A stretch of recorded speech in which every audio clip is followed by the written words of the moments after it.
Nels Coxman travaille comme conducteur de chasse-neige à Kehoe Town. Nels et sa femme Grace mènent une vie tranquille.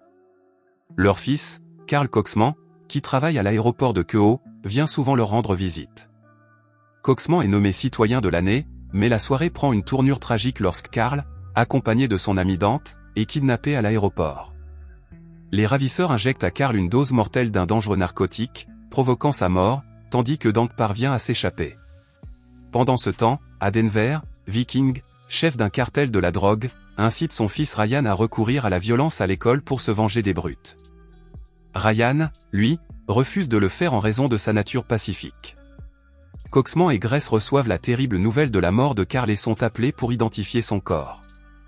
Le médecin attribue la cause du décès à une overdose, mais Coxman ne le croit pas, sachant que Carl n'a jamais rien eu à voir avec la drogue. Grace a le cœur brisé de voir son fils dans cet état et confronte Coxman à son manque apparent d'émotion. Accablé de chagrin, Coxman décide de faire l'impensable avec son fusil, mais ses plans sont contrecarrés par l'intervention de Dante, qui s'était caché dans l'atelier après l'incident. Après avoir été choqué par la révélation de Dante que la mort de Carl n'était pas due à une overdose, Coxman devient furieux et le presse de révéler l'identité et la localisation des kidnappeurs. Il apprend l'existence d'une personne nommée Speedo et la confronte dans un club, mais Speedo nie être au courant. Coxman, n'acceptant pas ces dénégations, prend les choses en main, assomme Speedo et lui arrache de force la vérité, découvrant que Speedo suivait les ordres d'un certain Limbo. Confirmant l'implication de Limbo, Coxman cherche à faire justice et le tue, jetant son corps dans la rivière. Coxman, toujours en quête de vengeance, retrouve Limbo sur son lieu de travail et lui soutire des informations cruciales sur le responsable de l'enlèvement de Carl. Il tue Limbo et se débarrasse du corps comme avant. Chez elle, Grace s'enquiert des loisirs de Carl et découvre que Coxman ne s'est jamais vraiment lié à son fils, ce qui la laisse désemparée et angoissée.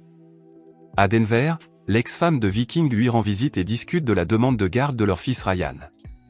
Viking se met en colère et tente de lui offrir de l'argent en échange, mais elle refuse. Avant qu'il ne puisse la convaincre davantage, Viking apprend la disparition de Limbo. Pendant ce temps, Coxman poursuit sa vengeance et tue un autre gangster, Santa, impliqué dans l'enlèvement de son fils. Lorsqu'il rentre chez lui, il découvre que Grace est partie, contrarié par son apparente absence de chagrin pour son fils disparu. Se sentant seul, Coxman va voir son frère Brock, un ancien gangster, et lui explique toute la situation. Brock l'informe qu'il y a eu un échange entre Carl et Dante, qui ont essayé de voler de l'or au baron de la drogue Viking. Brock, qui a travaillé avec Viking, lui révèle qu'il est impossible de l'atteindre. Coxman exprime son désir de vengeance, mais Brock doute qu'il puisse tuer qui que ce soit, n'ayant jamais été impliqué dans de telles activités. Alors qu'ils discutent de la situation, Viking est informé de la disparition du Père Noël. Soupçonnant l'implication du gang rival du Taureau Blanc, il pense qu'il viole leur contrat et décide de leur donner une leçon.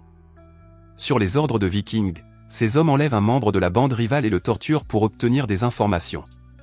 Malgré leurs efforts, le prisonnier ne révèle rien. Viking, furieux, l'abat, ignorant qu'il s'agit du fils unique de son rival White Bull. Kim Dash et John Jeep, inspecteurs de la police de Kehoe, reçoivent des informations sur le meurtre et craignent qu'il ne s'agisse du début d'une guerre de territoire entre les deux gangs, qui pourrait troubler la paix de la ville. Chez Brock, ce dernier explique à Coxman que le vrai nom de Viking est Trevor Calcott et que si Coxman veut l'éliminer, il doit faire appel à un assassin professionnel. Il lui parle d'un certain Esquimau et conseille à Coxman de le payer à l'avance pour qu'il s'acquitte de sa mission. Coxman suit la suggestion et contacte Esquimau, l'invitant en ville.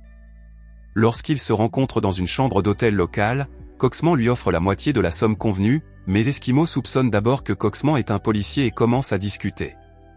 Cependant, Coxman parvient à prouver son identité et Esquimau accepte l'argent. À l'improviste, Esquimau se rend chez Viking et exige la même somme, dans l'intention de vendre l'information selon laquelle quelqu'un essaie de faire tuer Viking. Viking accepte et transfère l'argent sur le compte d'Esquimau, qui lui révèle alors que c'est Coxman qui veut sa mort. Viking soupçonne qu'il s'agit de Brock Coxman en raison de leur association passée et de leur vieille querelle potentielle. Furieux qu'Esquimau ait doublé Coxman, Viking le réprimande pour ne pas avoir respecté l'accord et le tue pour son comportement immoral. Pendant que les hommes de Viking se débarrassent du corps d'Esquimau, Nels Coxman continue à chercher des informations sur Viking ou Trevor Calcott. Viking se rend chez Brock et lui propose de l'emmener en voiture.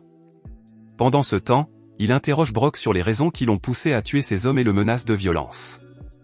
Brock, qui est déjà en train de mourir d'un cancer du rectum, décide de protéger son frère Nels Coxman et endosse la responsabilité des meurtres, affirmant qu'il veut se venger parce que son père lui a volé sa femme. Viking, considérant Brock comme une menace, le tue à son tour. Pendant ce temps, le chef du gang rival, White Bull, pleure la mort de son fils. Il révèle à son gang que l'ancien accord avec le père de Viking est terminé, car il a été remboursé par le meurtre de son fils. White Bull a l'intention de se venger de Viking et déclare qu'il prendra un fils pour un fils. Découvrant qu'Eskimo ne l'a pas tué, Coxman commence à espionner la maison de Viking et apprend l'existence de l'école préparatoire de son fils. Après avoir tué Brock et réalisé que White Bull n'est pas impliqué dans les meurtres des membres de son gang, Viking décide de renforcer son contrat avec eux. Pour ce faire, il abat l'un de ses hommes, Dexter, et ordonne à son équipe d'envoyer la tête de Dexter en cadeau à White Bull. White Bull avait déjà ordonné l'enlèvement de Ryan à son école, mais il reçoit un message de Viking. Le messager présente la tête de Dexter, révélant que le gang de Viking a tué son fils et puni Dexter dans le cadre du marché. White Bull le remercie pour le cadeau mais finit par tirer sur le messager, réitérant qu'il ne veut que le fils de Viking et pas d'autres représailles. Pendant ce temps, Kim reçoit des informations sur la mort de Carl, vraisemblablement due à une overdose, et sur ses liens antérieurs avec Dante à l'aéroport de Kehoe. Elle va voir Coxman et lui fait part de ses doutes, soupçonnant que la mort de Carl n'a pas été causée par une overdose. Kim lui demande de l'aider à découvrir la vérité, mais Coxman, toujours en deuil, refuse, estimant que rien ne peut changer le fait que son fils est mort. Plus tard, Coxman se rend à l'école de Ryan et prétend avoir été envoyé par le père de ce dernier pour le récupérer. Ryan, qui n'a jamais rencontré Coxman auparavant, hésite mais finit par accepter de l'accompagner. Les hommes de White Bull repèrent Coxman à la sortie de l'école et le poursuivent, mais Coxman parvient à ramener Ryan sain et sauf. Viking apprend la disparition de son fils. Avant qu'il ne puisse intervenir, sa femme revient et lui reproche d'avoir emmené Ryan sans sa permission. Viking lui assure que quelqu'un les contactera pour demander une rançon et prévoit d'obtenir la libération de Ryan. Pendant ce temps, les hommes de White Bull interceptent un message sur le téléphone de Dexter, révélant sa localisation dans un hôtel. Ils le retrouvent et le tuent également. White Bull et son équipe se rendent ensuite dans une station de ski à Kehoe pour surveiller Viking et sa bande. Chez Coxman, Ryan et lui discutent et Ryan s'enquiert de la famille de Coxman. Coxman répond qu'il n'en a pas. Coxman traite Ryan avec gentillesse et lui propose de dormir dans la chambre de Carl, reconnaissant qu'il avait un fils qui ne vit plus avec lui. Il lit une histoire à Ryan et lui propose même de faire un tour sur son chasse-neige. Pendant ce temps, à la station de ski, les membres du gang de White Bull s'amusent, mais White Bull lui-même regrette son fils et reste déterminé à se venger. À Denver, les hommes de Viking font venir un gardien d'école qui révèle que Coxman a enlevé Ryan. Viking se rend compte qu'il a mal compris les noms et que ce n'est pas Brock mais quelqu'un d'autre qui joue son rôle. Coxman appelle Viking et lui demande de venir seul pour récupérer son fils. Viking accepte, mais ordonne secrètement à son équipe de se rendre à Kehoe. Ils atteignent la maison de Coxman et entrent par effraction, mais ne trouvent personne, car Coxman avait emmené Ryan faire un tour sur son chasse-neige. Ils croisent une voiture de police et Coxman présente Ryan comme son neveu pour éviter les soupçons. Alors qu'il parle à Jeep, Coxman se rend compte que Viking est arrivé chez lui.